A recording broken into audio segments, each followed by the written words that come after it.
What goals did you set for 2025? If better sleep is one, Symbiotica's magnesium L-threonate helps you wake up refreshed. For gut health, their glutathione supports digestion and reduces bloating. Symbiotica is one of the most transparent brands out there, never compromising on quality or sourcing. Their products are free from seed oils, preservatives, toxins, and artificial additives, something you can taste and feel in every packet. Go to Symbiotica.com and use code iHeart for 20% off and free shipping. That's Symbiotica.com, code iHeart. Get this.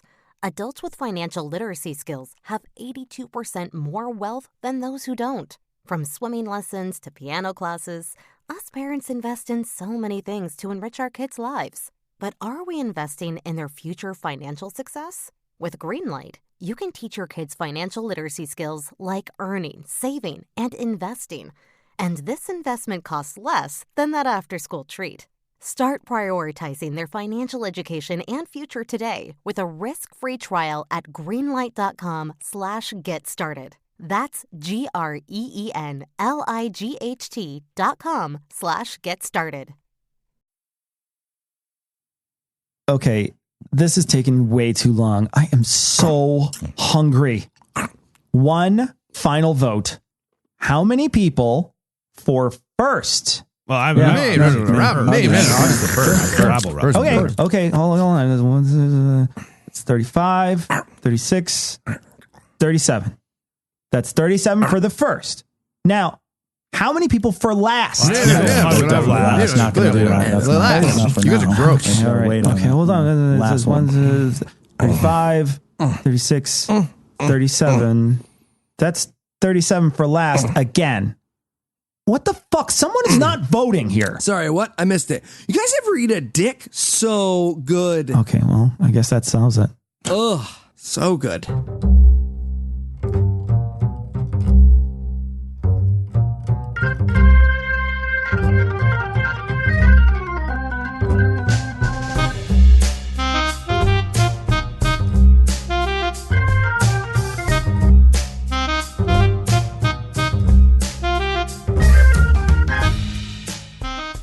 Hello and welcome to Citation Needed, the podcast where we choose a subject, read a single article about it on Wikipedia, and pretend we're experts, because this is the internet, and that's how it works now.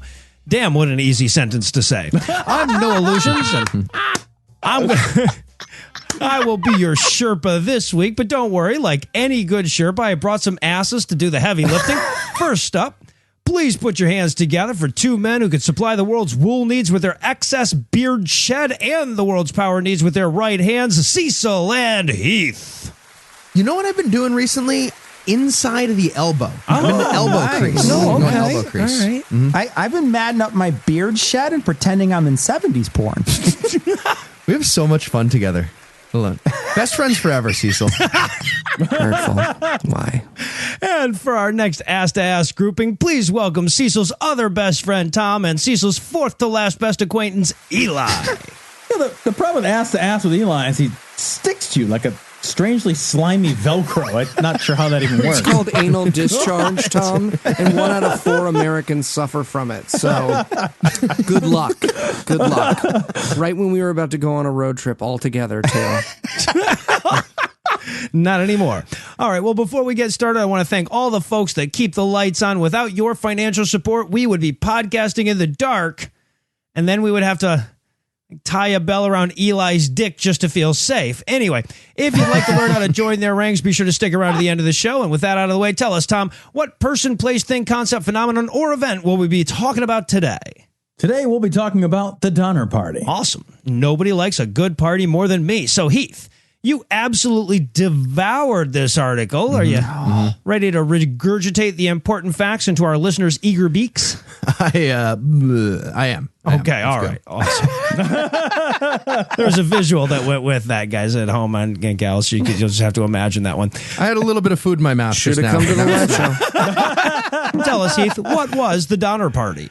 The Donner Party, or Donner Reed Party, was a group of pioneers from Illinois who decided they were moving their families to California using covered wagons starting in the spring of 1846. And their trip went just about as badly as physically possible. Not everyone died, but arguably it would have been much better if they all had died. Oh, wow. And that's because, spoilers, a bunch of them turned into cannibals by the end of the story, as many of you already know. Also, the middle of the story. I want to point out by the middle of the story, many of them turned into cannibals. I don't want to contradict you so early, Heath, but I'm pretty sure the Donna Reed party was a $12 a head train fuck in 1949 after the It's a Wonderful Life money ran out. It's pretty famous in Hollywood circles. Every time a train whistle blows, a hobo has a money shot. Definitely like a weird Pornhub category. It makes you happy there's like no smell-o-vision yet. Makes you just not, yeah. You happy. All right, I'm stuck on this. This is going to bother me. A hobo has a money shot? There's a verb there, but it's not has. A hobo... Something's a money shot. Send it in. What do you think a hobo Wins a money shot. That's the hobo as the recipient, though. If the hobo, I feel like he's playing craps, and it's like Yahtzee, and I got it. Do you say Yahtzee and crap? Yeah, I don't know. no, It's the I'm dice. just glad you didn't say Nazi. I thought you said Nazi. And roll, pink eyes. All right, so back to the story. And when I said earlier that it went badly, I only mean like for them, badly for the people in the party. For me as a reader, it was actually great. And that's because these people were impossibly stupid, so they deserved everything that happened to them. It's pretty fantastic. the unexpected theme of this podcast. Yes, unexpected. We would have called it "rub it in" if we had known. Is that the verb the hobo was thinking of? Rub it in?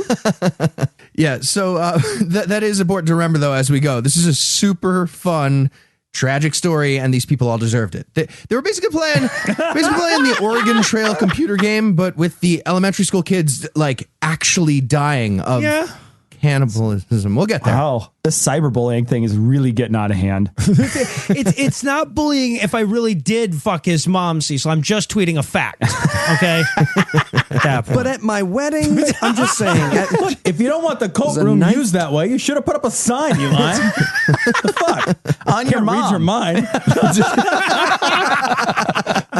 I blurred out the naughty bits. Simple instructional T-shirt would have sufficed. I mean, Put a sign on my friends at that wedding. Your mom listens to this show, doesn't she, Eli? That's just hurtful. She's engaged now. Eli's just hitting his fork on a glass. Okay, and don't fuck my mom before we start. And speech time.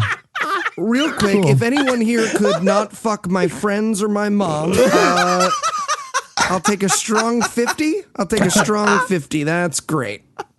Oh, 0. I forgot. John's here. This is great. This is fun. Glad Dad's dead. Let's get that dance going, huh? God. Make you feel my love. Fun times. All right, so quick background to start us off on this story. So back in the 1840s, lots of American families were moving out west. Some of them were looking to establish annoying cults like Catholicism, and others were just acting on the principle of manifest destiny. That's the idea that white people should kill the Native Americans and take their land because we came up with a fun 2-word title that sounded better than kill them all and take their land. Admittedly, natives were terrible at that game. We always won by the slaughter rule. to be fair, though, we do have the best words. We do have all the best words. They came up with Okefenokee. That's a pretty fun one. Some guy in a headdress just sitting on the subway. You tell him, Brother Noah. You tell him. One tear rolling down his cheek as he listens to the show. The trip starts on April 14th, 1846. George Donner, his brother Jacob Donner, and James Reed all gather up their families, put all their shit in a covered wagon, and head out from Springfield, Illinois, on their way to Independence, Missouri, where the Oregon Trail begins. Along with their families, they also have some oxen, some teamsters to ride the oxen? I'm not sure. And take breaks. Come on. Lean on. They had shovels to lean on too, right? Yeah, oh yeah. We're very anti-union on this podcast. Great. So the Teamsters, they were with the Teamsters, and also 2 so-called servants, it said. And I don't want to besmirch the name of these soon to be cannibals, but I'm pretty sure we're talking about slaves. I'm pretty sure the servants were slaves. Well, that makes the game of eeny, meeny, miny, mo much easier later on. Oh, I just got to say, naming your slave Miney is a little too on the nose for me. Maybe oursy, no longer yoursy. All right, so just to review, these guys are planning to travel almost 2,500 miles in basically oversized Flintstone cars with a bunch of senior citizens and little kids. Here's the starting group. First up, we have George Donner, and he's a 60-year-old man. Gross. In 60-year-old man in 1846, which means like 180 now. right. Yeah. And he's got a 44-year-old wife. Grosser. Well, she's like 132. Right. And 5 kids, ages 14, 12, 6, 4, and 3. Then in Jacob Donner's family, we have his wife and 7 kids ranging from 14 years old down to 1 year old. Oh, Jesus. And finally, in James Reed's family, we have his wife, 4 more kids, ages 13, 8, 5, and 3, and his 70-year-old mother-in-law who had tuberculosis. Best mother-in-law ever. Yeah, right. Yeah, she's got her own expiration date. That's why. Yeah. I think you're forgetting Gilligan and the Skipper, too. so partridge in some kind of tree. Now, pay attention, boys and girls, because that passenger manifest is going to double as a menu before this is all over. So. Everything is a menu if you dream, Noah. Everything is a menu. Most of what I dream of is off the menu, unfortunately. Not on there. All right, so also along with the party with the 9 Teamsters and 2 allegedly albino is what I read, slaves. Allegedly? Didn't want to jump to conclusions? Is that what we happened? Well, I don't know. It's in the fucking article. Whatever. It's 34 people to start things off. Eventually, they linked up with a few more groups and ended up with a grand total of 87 people in the party. And 48 of them made it to the end of the trail alive. That's not good odds. And now, without further ado, we'll begin the story of those other 39 stupid fucking people dying along with their shitty kids. Yeah. Yeah, so the death streak doesn't take very long to get going. The party gets to the trailhead on May 10th, and they do some final preparation for a couple days, and they head out on May 12th. They roll into Kansas, cross the Big Blue River by building a raft. I would have caulked wagons, whatever. And then on May 28th, the 70-year-old lady with tuberculosis dies of tuberculosis. And again, best mother-in-law ever. And so they bury her on the side of the trail. This would actually prove to be wasteful later on, but we'll get there. Well, maybe not. I mean, once they get into their 60s, grandmothers get a little gamey. Yeah, and after menopause, they get all dry. Not good to eat I'm just at all. picturing a 70-year-old lady dunking on Michael Jordan. Yeah, bitch. Gamey. I got game. What team did Michael Jordan play for? The Chicago's. Bears. Bulls. Space Jam. Space Jam. He was on Space Jam. Earth. He was on Planet Team Earth. You didn't say You got he it. played baseball. He did. He did? Also Yep. true. Yeah. And then he had that commercial. Bo knows. Why did they call him Bo? No. Was his nickname Bo? More than one black athlete. No. To you. Anyway, speaking of deadly airborne diseases on 2,500-mile road trips. China. Nope. The Donners and Reeds met up with a bunch more travelers, including the Murphy family, the Breen family, and also just some kid named Luke Halloran, who, according to the article, quote, seemed to get sicker with, you guessed it, tuberculosis every day and was passed around from family to family, end quote. Jesus, passing around kids. These were the Catholics you were talking about earlier, right? Just one to the next. There you go. This is weird because I think a lack of consumption is going to get some of these people too, I bet. Lack of consumption, right?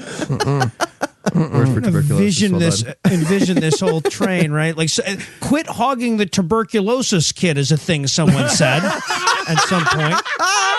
What? Oh, Where's that spaghetti western? The tuberculosis kid? This town ain't big enough for the both of us, boy. I figured it. Ain't. Damn, man, are you okay? It's so cold, and it was hot like 30 seconds ago. Jesus, you know what, man? I'm just gonna go. You take care of you, all right?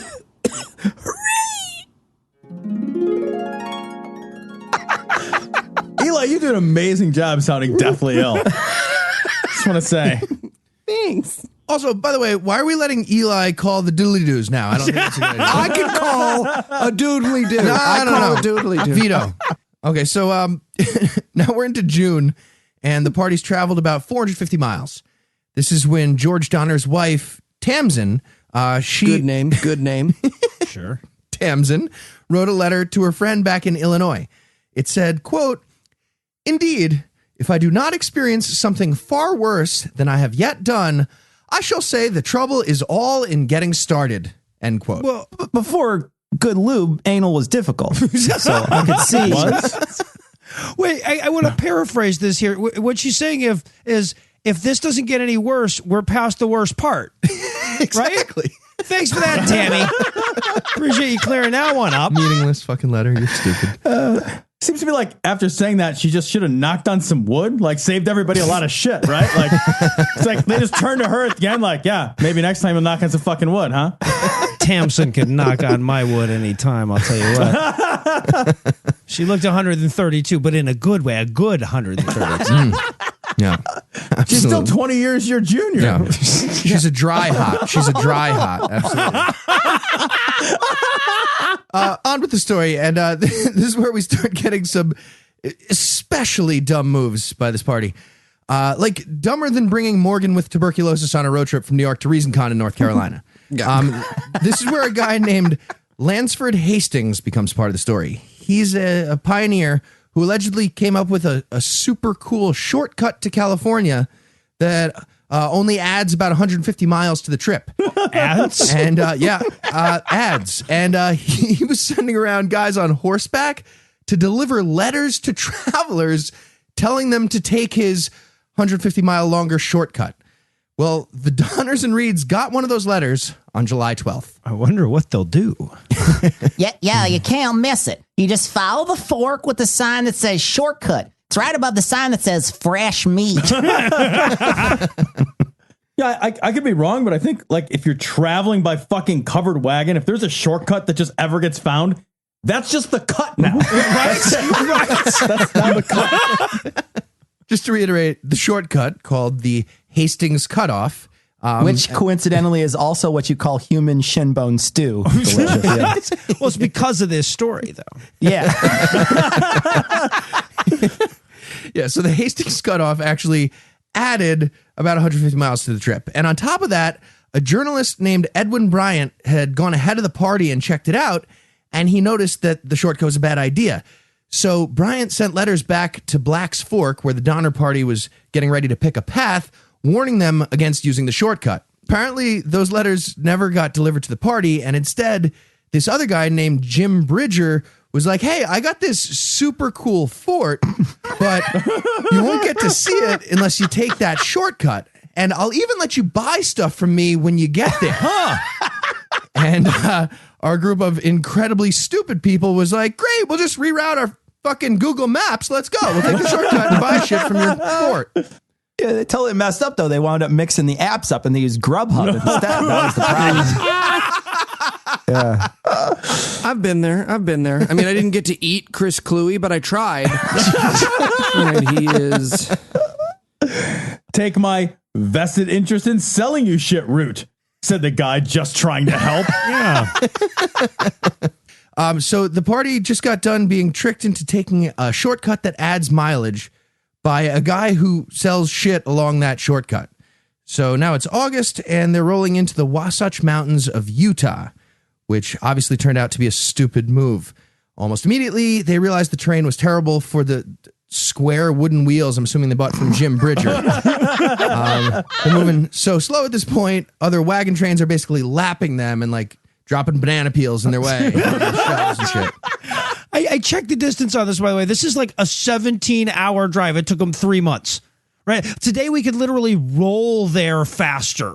And none of us would die from old-timey diseases along the way. None of us, Noah. None of us. Do you have the summer complaint there, Eli? If you start the journey with rickets, they don't count. Yeah. It's not from the journey. All right, so moving ahead to late August. At this point, some of the families are running out of food, and everyone's arguing about the shortcut not working. And this is where we get death number 2. On August 25th, the kid with tuberculosis, who they were passing around like a dirty heroin needle, apparently, ends up dying of, wait for it, also tuberculosis. Let me guess. At this point, they all shared his last breath for good luck or something.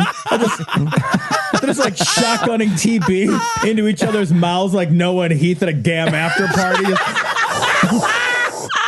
This isn't gay at all. Yep, and they do eat the roach. They do eat the roach. We'll get there.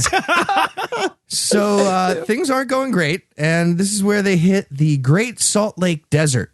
And it turns out that riding wagons across dried up salt crust in scorching heat with no drinking water, not the best shortcut. The heat during the day was making the leftover moisture from the dried up lake rise to the surface and turn the salt into like just corrosive gum. And apparently their cattle weren't tied up. The cattle were just on the fucking honor system. So a bunch of them just ran away at this point. Well, they're lucky it didn't turn into a full-blown mutiny. Oh, mutiny. Shit tits. Yeah, what a bunch of cowards. Fucking ass. They probably got set free by like a cattle angel in a case of bovine intervention. Oh, there you go. Dick Bovine. cheese. A wet, smelly dick cheese just pulsing. Eli, Sitting what, there are you pulsing. what is wrong with you? What are you saying? I will not be Garrison Keeler. Garrison Keeler, net worth $5 million. I'd suck dick on TV at Lake Wobegon for $5 million.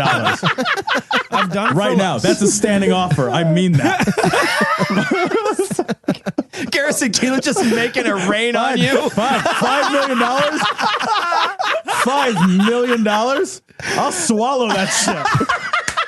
I'll fucking gargle it. I don't give a fuck. I always wondered if this would be the way I'd find my nut. He's so boring and not funny. $5 million. That was the dairy home companion. Anyway. Jesus Christ. Thank you. Muslims. All the way around. Nicely done. Terrorism. 9/11. All right, so the party finally made it through the rest of the Hastings cutoff and linked back up with the standard trail again around the end of September. The shortcut delayed them by about a month. And that brings us to death number 3, which was also murder number 1. Is there a home game? I feel like I should be putting like a pin on something or. Well, it happens with a rope, kind of like Clue. It involves rope anyway. It happened when 2 wagons got tangled, and one guy named John Snyder started flogging one of James Reed's oxen with a whip. And when Reed got bad on behalf of the oxen, I guess, Snyder started whipping Reed. At which point, Reed stabbed him in the neck with a knife. Jesus. But he wasn't Muslim, so nobody cared. It was just a random tragedy. These things happen. What are you going to do? It's a lone wolf.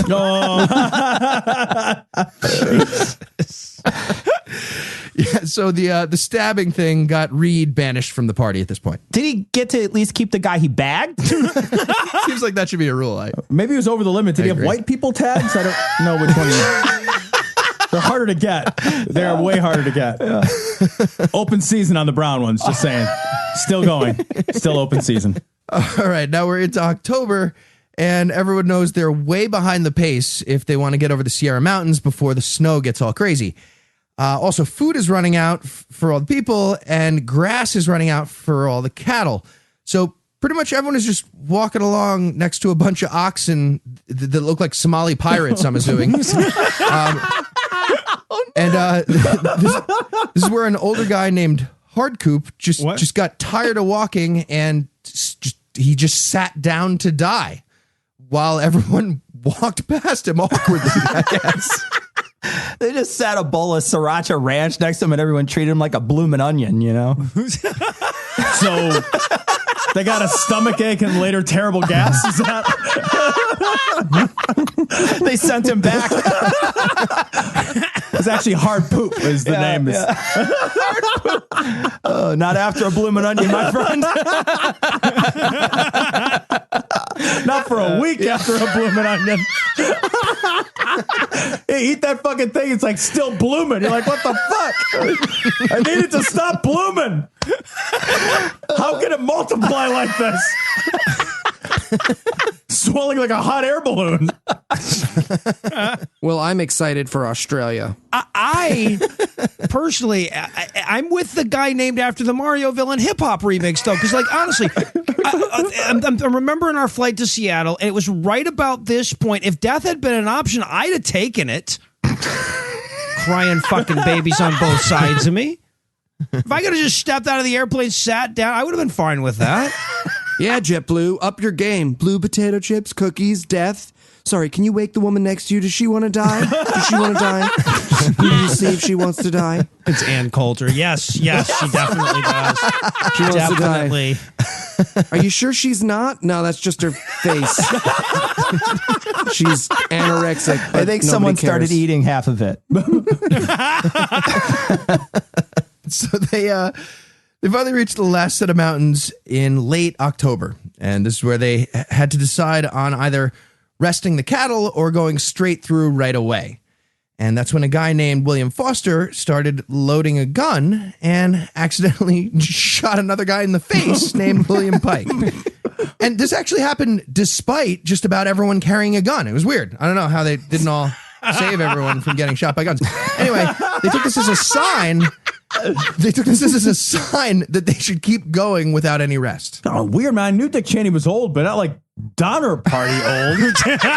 Well played, you crazy bastard. Shit.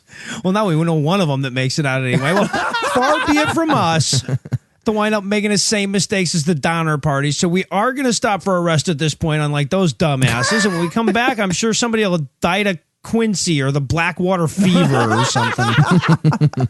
Somebody, Noah? Somebody? I meant someone in this story, actually.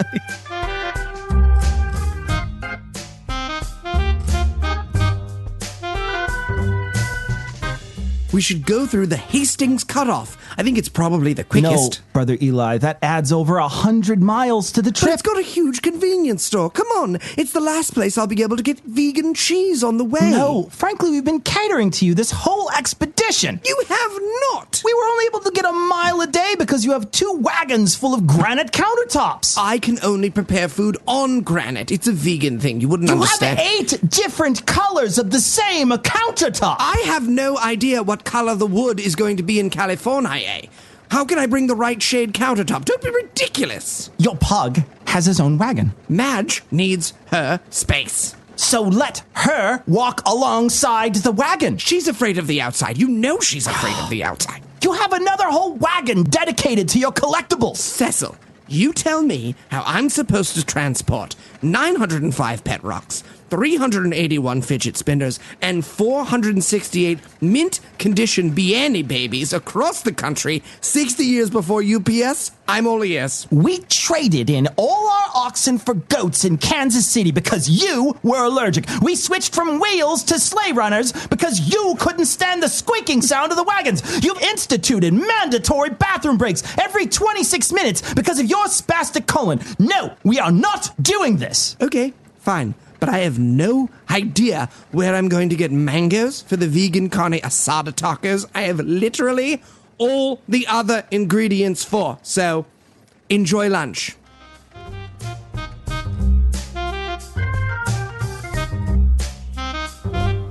Can't believe we're stranded out here.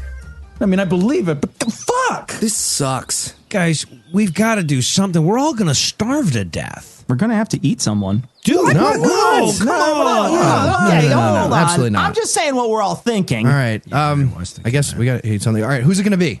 I mean, the practical answer is Tom, right? Wait, what? No. Why? What? How is that the very practical practical. answer? You're the muscliest. Right. We get the most meat for the murder. He's like 3 Noahs. At least. I have children. Do you? Yeah, I pay for a lot of children. What are their names? I want to say Kyle. There's a Kyle. It's not Exactly. This is Somewhere's not a Kyle? a child situation, okay? No, I still have him. Look, why not he? He's tall. I'm pretty sure it'd be agreeable. He also looks very well marbled. No, that's true. Yeah. Yeah, I No, you're agree. right. I mean, whatever everyone else decides is fine. That's cool. See? Okay, guys. We're obviously ignoring one major factor. And that is? Well, if we kill and eat Eli, he won't be here anymore. And, right? I'm in. I mean, Yep. Oh, good point. Yeah, okay. But I want to get murdered by my best friend. Happy to be the one, but I want my best friend to do it. Okay, let's eat Tom. Our Skechers are crazy murdery, aren't they?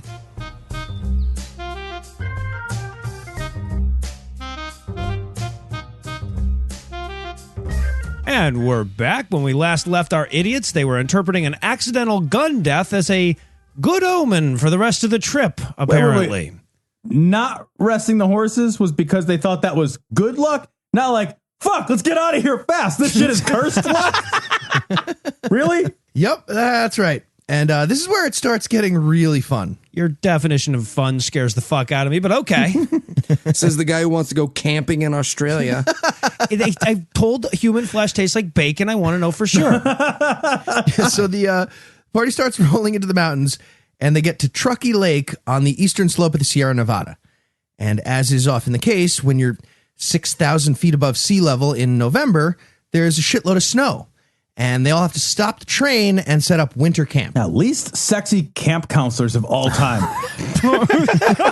You ever been to Fat Camp, Tom? I said camp counselors. You ever been to Fat Camp, Tom? This camp's like the opposite. Yeah. So this large group of mostly sticky little kids and old people with no skills managed to put together a few leaky log cabins and some tents to live in until the snow clears up in the mountains. And they seem to be unaware that April or May of the next year is when that was going to happen. Right. Given the median age of the surviving members, though, I guess they should be happy to have anything other than cushion forts. I gotta say, I'm impressed. Like, they slapped together some log cabins. Like, I drink myself retarded trying to put together an IKEA TV stand, and they're banging out a quick log cabin.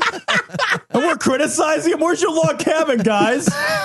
Yeah. So this is when the food situation starts getting really desperate. Finally. And lots of the cattle are, yeah, it gets exciting here. It gets exciting. Food situation's desperate, and lots of the cattle are dying of starvation too and getting stacked in the snow.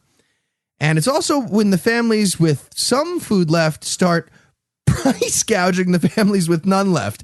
But, okay, just to be clear, they were making deals for money to be paid when they get to the end of the trail. So pretty much everyone loses on these. It wasn't like they were smart price gouging. It was just everybody's dumb. They're just trading like entire briefcases full of IOUs to each other. Well, at least it was the free market. Can you imagine how terrible it would have been if the government had stepped in? Ugh. At some point, don't you feel stupid when everyone else brought their Jim Baker food buckets and you're just wandering around trying to trade promises for salvation? Fuck. No, wait. Exactly the thing. Yeah, so nothing's working out. 2 more people die, and the party decides to send out a group of 17 people with snowshoes to walk ahead and look for help to bring back. This expedition would later be called the Forlorn Hope. And it doesn't go well. It does not go well. Well, title selection can really make or break a rescue party, you know? Right? Just one guy. Are we sure we want to go with Forlorn Hope? We already decided, Neil. We agreed on Forlorn Hope. Said we'd do it. All right. So, part of the problem with the Forlorn Hope party was that they couldn't count to fucking 17 correctly and only packed 15 sets of snowshoes for 17 people. Also, they didn't know how to camp in giant piles of snow, and they didn't know about snow blindness. So they're all pretty much blind by day 3. Literally, these people could not see 3 days into this. Yeah, but the blind ones are a lot easier to catch and eat, though. So, Fun fact, that's how Helen Keller died. Not a lot of people know that. Just a blind eating the blind. Niche porn, but hot. yeah. Hot. Okay. Little niche. All right. And now it is cannibal time. Get excited. Who called it? All My stomach is growling. Yeah. Jonathan Swift, he called it. So they're all sitting there without eyesight, just to be clear. And one guy is like, somebody should volunteer to die so we can eat. So they start arguing about how to decide on who dies. And among the ideas were a lottery, walking until someone literally falls down first and then eating that person. And also, this one is my favorite, dueling. That's one of the ideas. Which could yield 2 people, though. You know what I mean? Like a proper duel could yield 2. They have an odd number of people. They have 17 people. Like, do they all duel like in groups? No, like one guy just stands there like, I'll call it. Yeah. I'll just call it. I got winner. It's a tournament of blind people dueling is what they were proposing. So a round robin of blind people shooting each other, because that would make sense. But before they could decide which of these things to do, 2 people died. From a duel? 2 people died just normal, allegedly. Yeah, just like fucking died. They were the 2 without snowshoes. Right? They're fucking exhausted. Very possible. They had to keep up with the guys with snowshoes. Yep. And then a third one just started yelling nonsense, stripped off all his clothes, ran into the woods, ran back, and also died. The Eli Bosnick story. I've been on enough Twitter arguments to know that even after that happened, the naked guy comes back and he dies. One guy was going, I still like lottery. I think we should do a Everyone's like, he's idea. right there. That's not an argument. Can you make an argument and address my points 140 characters at a time, politely? If they're snowblind, can we still mock them for being snowflakes, or is that now in bad taste? I don't know. I'm still willing to do it. All right, so now they've got some corpses, and a few of the survivors start eating the guy who ran around naked. Good choice. It is obviously the first one you got. Convenient. Yeah, he's unwrapped. Yeah, so by the next morning, everyone was on board with the eating. Everyone who hadn't started eating the naked guy to begin with. So they cut up all the bodies and made a little icebox of human flesh. I guess they labeled each pile of human flesh because they wanted to make sure nobody would eat their own family member by accident. Because they want to be fucking civilized about it. Right. And thus the New York Times bestseller, The Considerate Cannibal is Born. By Milo Yiannopoulos. Wait a minute. These are blind guys, right? I just want to. How are they labeling? Labeling this thing. Like, did someone bring a Braille corpse marker? Like they thought ahead. Is that pile 1 clap or 2 claps? Which pile is that? Bet y'all feel real silly now making fun of my Braille corpse marker when I brought it. Y'all said we're not going to need that, but now you're not eating your dad, so you're welcome. Pass the foot. All right, so one other fun detail about this snowshoe party.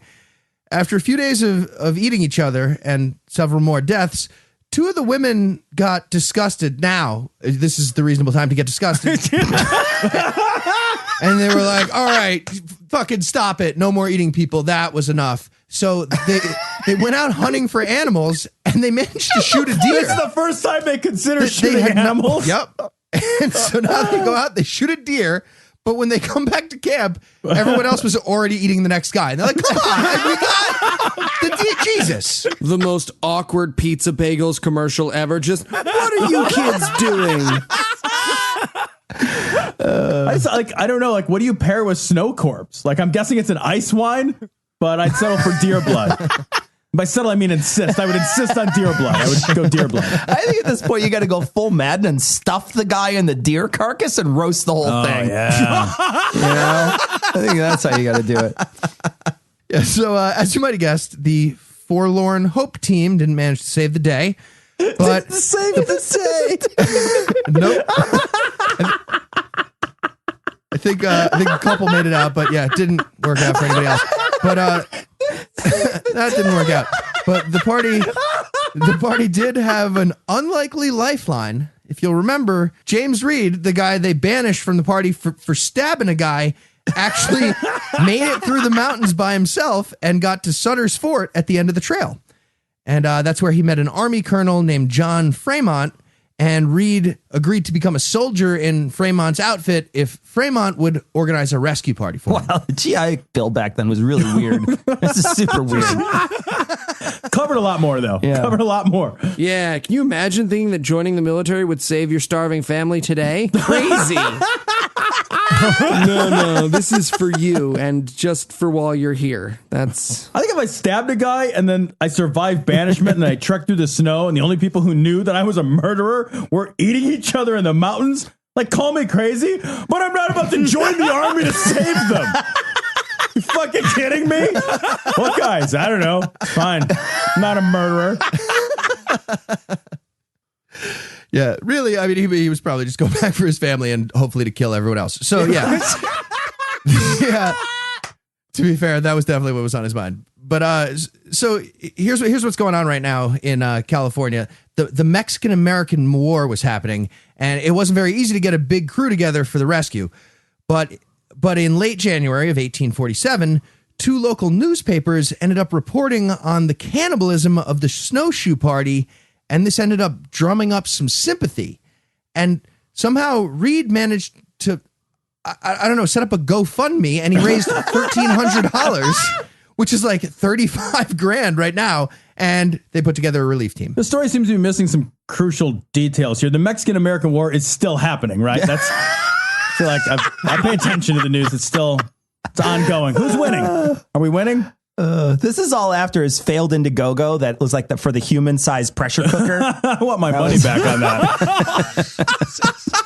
Well, but the missing details are like, how the fuck did the newspaper know about this, right? I mean, they were all eating each other. Did one of the renegade cows tell them about it? I hear the story was moving. Fucking damn it all to hell. You got me doing it now. Shit. Garrison Welcome Keillor. to Lake Wobegon, motherfucker. Get on your knees. I want you blowing bubbles in that shit by the time we're done. I'm going to tell unfunny stories for baby boomers to listen to in their cars. No. I don't want to be something to put on behind a professor's party. All right, back to the story. On February 4th, a rescue team headed back toward Truckee Lake, and on the 18th, they arrived at the Donner Party camp. According to the accounts from the rescue team, the whole place smelled like death. The survivors had mostly gone completely insane, and everyone was obviously on the edge of starvation. So they handed out very small amounts of food to everyone when they got there, worried that eating too much really fast would kill them, which that would have made me fucking furious. If they had me a goddamn Triscuit at that point, are you serious? I mean, to be fair, you punched a JetBlue stewardess for only giving you 3 bags of Cheez-Its, so like you're... I asked for 5. I'm with Heath. That seems a fair and rational response to an obviously egregious moral insult. What else could you have done? What, are you going to land and then tweet about it? Yeah. So there were 56 people still alive in the camp, and the rescue team was able to bring 23 with them, promised to come back with another relief squad to bring everyone else. Unfortunately, not everyone made it all the way back out of the mountains alive with the rescue team. That includes Jacob Donner's stepson, who did make it to a rescue camp along the way, but he broke into their food store and gorged himself to death on food. So I guess Triscuit thing was smart. I feel like there's a cautionary tale in there for at least 3 of the 5 of us. maybe even 4.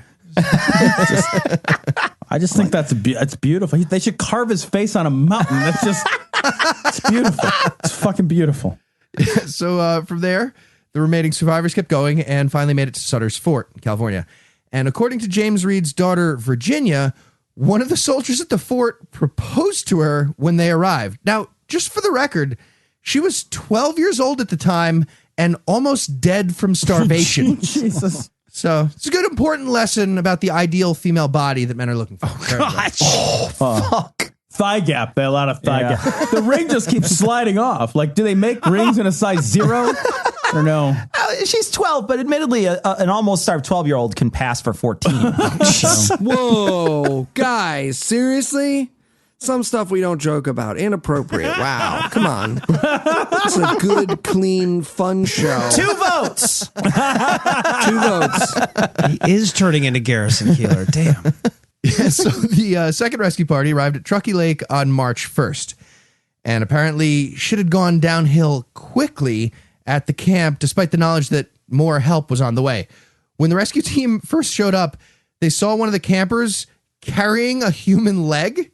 And when they shouted hello awkwardly, he literally threw the leg into a hole in the snow like it's a kid getting caught with a joint by his parents. Jesus Christ. It would have been better if he just tried to jam the whole thing in his mouth.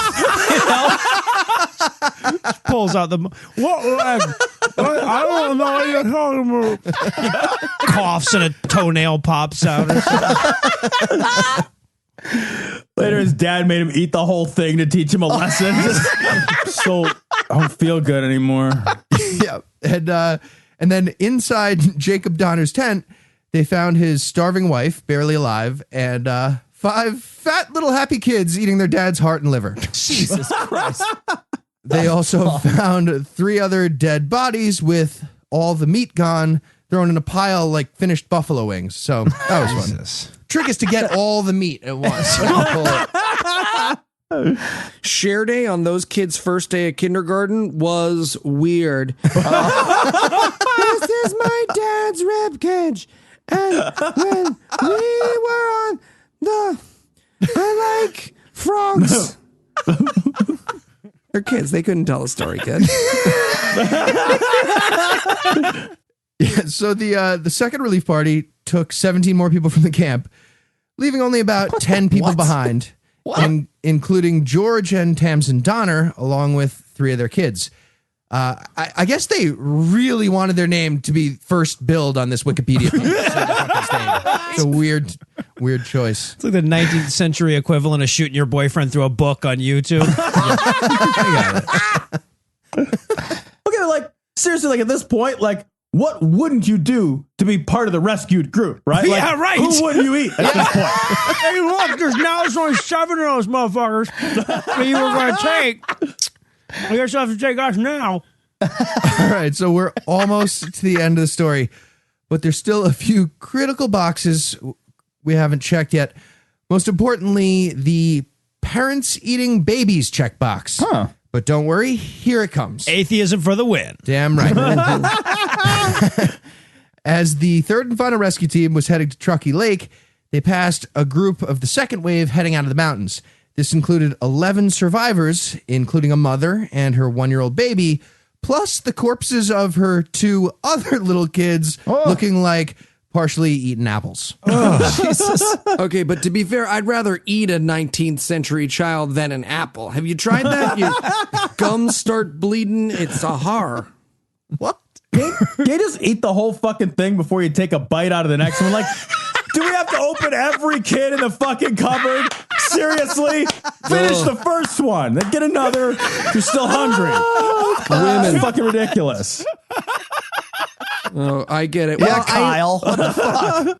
I want milk chocolate and dark chocolate. Well, that's fine, honey, but then you're going to forget. And I always eat my leftovers. No, I'm going to drag this fucking tinfoil swan halfway across New York City, and then in 9 months, I'm going to get in a fist fight with it on its way to the fucking kitchen garbage. No, you can eat your food now, and then we throw it away, and the rats and the homeless can eat the rest. That's how it works in this part of hell we inhabit. It's a funny story. All right, so Final chapter. The third relief team was led by William Eddy of the original party, hoping to rescue his kid. But when he arrived at the camp on March 14th, he was greeted by a guy named Louis Keseberg, who was like, dude, yeah, really sorry, ate your kid. Which, it's like a weird, it just seems a little tactless. Anyway, say it right away. I would just I feel like you would build up to it or something. He just fucking said it, ate your kid. Anyway, the final crew took all the people who were capable of hiking and left. Except, of course, for Keseberg, who was super rude about announcing the kid eating thing. So obviously he just wanted to go. People always get so bitchy when you tell them that. Right? At this point, they still haven't figured out, when they arrived, how many rescue things they were going to need to bring. Right? This is like the cannibalism version of musical chairs. I don't know. Just, you didn't get a seat. Yeah, so no more rescue parties made it back to Truckee Lake, and the remaining handful of people died, including George and Tamsin Donner. Eventually, in April, a salvage team made it up there, hoping to recover any items of value and sell them to help support the orphan kids who survived. Well, if you can't rescue them, rob their corpses. The romance of the West. What we need to do is make this country great again. That's the key. And one final twist. On their way back, they found Louis Keseberg alive and strangely well fed with a big cauldron of human flesh in his cabin. Oh, nice. Also a whole bunch of the Donner's stuff and a big stash of money. But the salvage team took him along anyway. And on April 29th, 1847, Keseberg became the final member of the Donner Party to reach the end of the trail. He then went on to spend the rest of his life almost getting lynched by angry mobs of parents of kids he ate. And credits. Hold on. One last observation. He had a cauldron? Did it fit in his carry-on? Was it kid tested, Donner approved? All right, Ethan, if you had to summarize what you've learned in one sentence, what would that sentence be? You can eat a baby like an apple, apparently, but it's best to go stem down like a bouse so you don't waste anything. Well, according to our precept, you now know as much about eating people as is possible without adding a horn, losing an eye, and flaying. So are you ready to face the panel? I am ready. Okay, Heath. As you may have heard, they are actually making a movie about the Donner Party. Oh, I had not heard this. That is because I made it up for this weird ending thing we do for our show. Good premise. Thank you. What is the upcoming title for the Donner Party movie? Is it A, The Oregon and Trail? B, The Silence of the Sams? C, the sequel, Cannibal? Or D, very proud of this one, Garrison, hope you're listening, The Nod Father. I'm going to say A, The Oregon Entrail. That is correct or not? This didn't turn out to matter. That's correct. It's correct. All right, Heath. So much attention is given to the Donner Party being cannibals that everyone neglects that humans were only part of a balanced breakfast. Which side dish was the most popular at Truckee Lake? Yes. A, Raisin Brad. Raisin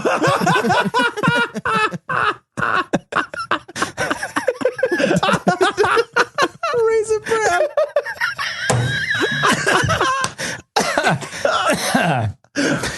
B, Rigatoni. So bad. He's so bad. I love it. Shit tits. All right.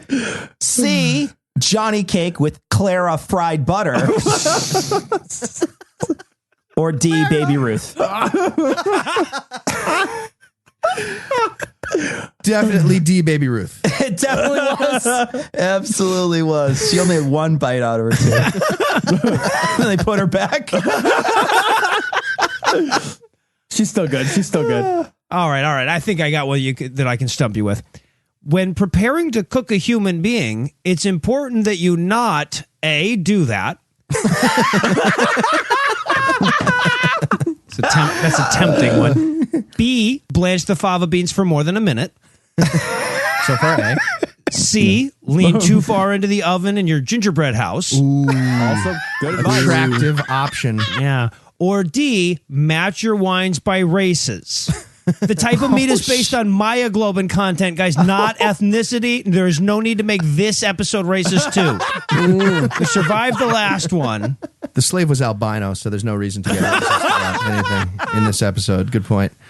I wanted to say C, lean too far into the oven in your gingerbread house. I think it's A, though. I think you were trying to trick me, and it's actually A. Don't even do that. Yes, I was trying to trick you by making eating human beings seem like a good idea. Yeah, no.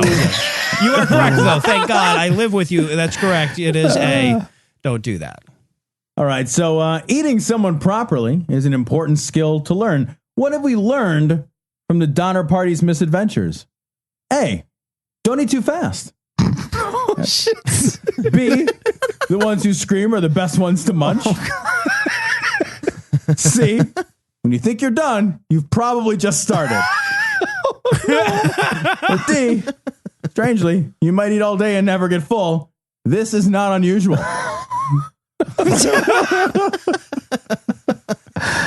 Well, it's definitely D in my experience. No, just don't eat too fast. You don't want to rush this thing. It's not a race. It's not a race. It's a marathon, not a sprint. All right. Well, it looks like Tom was the first to stump our expert this week, so he wins extra work for next week. Just what he always wanted. But he also gets to make somebody else do even more work. So, Tom, who do you choose for next week's presenter? I choose Noah because he's starting to look healthy, and we can't have anything interrupt his ghoulish figure. Ghoulish figure.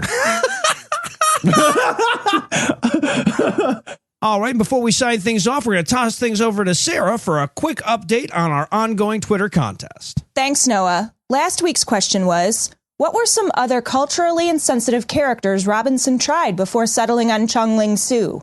And what tricks did he perform as that character? And the winner is Sam_Hain, at Son of Sam Hain on Twitter, with Abracadaver, Arab necromancer ventriloquist extraordinaire. And this week's question is really an assignment. Write a haiku about the Donner Party. Haikus are poems of 17 syllables in 3 lines of 5, 7, and 5. Retweet this episode on Twitter with your answer, or share it on Facebook with your answer, and you could be next week's winner.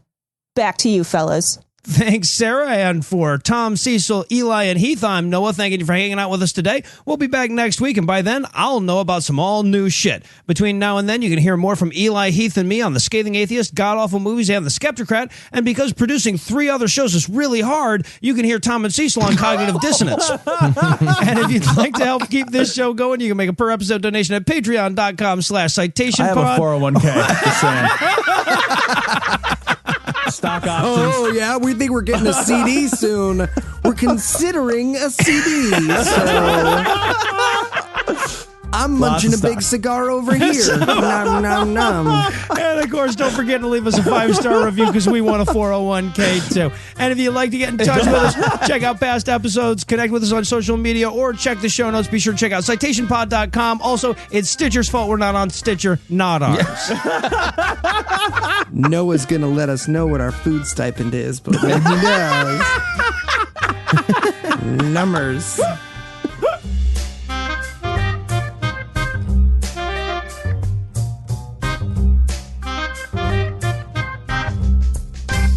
You guys ever eat a dick? So good. Okay, well, I guess that solves it. So good.